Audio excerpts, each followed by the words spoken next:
Good morning, Barry Bryson here. Thank you for joining me for another 5 good minutes with the Word. Still in COVID quarantine. Thankful that you're making a visit with me, so I'm not here all by myself all day, and that we can speak person to person unmasked. Um, we're going to finish up the text of the book of Titus today, and then we'll conclude next time by just talking about some general lessons and some takeaways from Paul's letter to Titus, a letter that I love so much. I love this letter. It's such a neglected letter. It's not just the appendix to First and Second Timothy. It's so much more than that. And I love the last. You know this. If you've never heard me preach or teach a Bible class, and you've only joined 5 good minutes for just a year or less, you know that I love the beginnings and the endings of books and letters.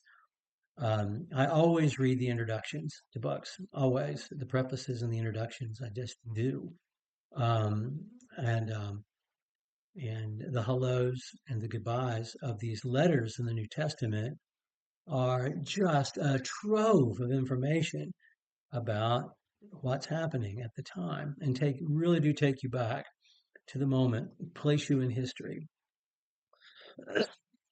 and uh, and this does too. The last verses. There's so much here. I may be able to give you some time back today. Um, I think I did the math one time, and if I gave you back all the time I owed you, I think it's going to be about 3 months of time. I don't know. That seems about right over these last 5 years. Let's read the last verses of the book of Titus, chapter 3, verse 12. When I send Artemas or Tychicus to you, do your best to come to me at Nicopolis, I should say, for I have decided to spend winter there. Do your best to speed Zenas the lawyer and Apollos on their way. See that they lack nothing, and let our people learn to devote themselves to good works, as to help cases of urgent need and not be unfruitful. All who are with me send greetings to you. Greet those who love us in the faith. Grace be with you all. It's a very simple goodbye. It's a very businesslike goodbye. As we've said from the very beginning, this is a young man that he doesn't have the same level of paternal affection for as he has for Timothy. I mean, there's a bond there between Paul and Timothy that is unlike the bond that Paul has with any other human being. The father son, very much devoted. Just read what Paul says about him in Philippians chapter 2. I don't have anybody like him who is like me and whose heart is my heart. I just don't. So we don't have that here. This is much more businesslike. But we also don't have the hand wringing, the worrying, don't do this, do that. Why are you doing this? Don't you be ashamed. This is a young man that he trusts. I mean, as a colleague, he doesn't have to raise him up so much as he does Timothy. Titus, he has to keep driving things home. I mean, he's the captain of the team, and Titus is not. Titus is a role player in the team, and we understand that this is team business when we read this. But Titus is clearly a team member that when he says, "I want you to go on a post pattern," he knows he's going to run a post pattern.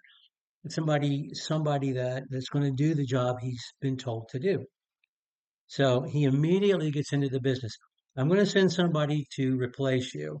I don't know whether it's going to be Artemis or Tychicus, but it'll be one of those two guys. When they get there, do your best to come to me. I'll be at Nicopolis. I'm going to spend the winter there. It reminds us that they didn't travel in winter, that it was just too treacherous. They didn't sail the Mediterranean in winter. They didn't try to make any large overland trips in winter. It was just too dangerous to do that. So he puts down somewhere and he winters there. And he's going to spend the winter in Nicopolis, which is on the Dalmatian coast, by the way. I wanted to point out. And so he says, do your best to get to me as soon as you can. And because he has more work for him to do. He's not leaving him long term in this work the way he left Timothy long term at Ephesus.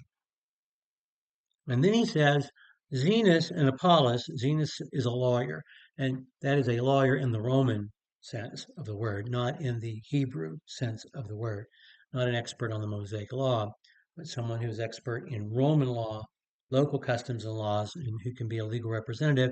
It's wonderful that the church at the time had men like that. And he's with Apollos. We got two minds headed somewhere. So something must be up somewhere. And it's important that they get there with all the resources that they need. And that's what he says to Titus. They're evidently sailing somewhere. They're going to be putting into port at Crete somewhere. And he expects Titus to take care of all of their needs for the next leg of their journey. That's hospitality. When you read the word hospitality anywhere in the New Testament among Christians, that's what he's talking about, this kind of thing. It's what Paul asks for Phoebe in Romans chapter 16, verses 1 and 2. And then he says, let our people learn to devote themselves to good works. There's that phrase again. If you will occupy their minds and their hands with doing good, that is going to go a long way to breaking these patterns of bad behavior that have been ingrained upon them from the time they were born.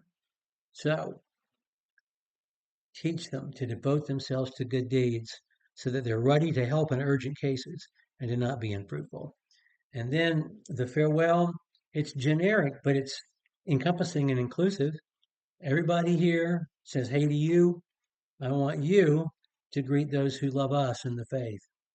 That may mean that there are those who don't. And Paul is withholding his greeting from those people, but not God's grace. Grace be with you all.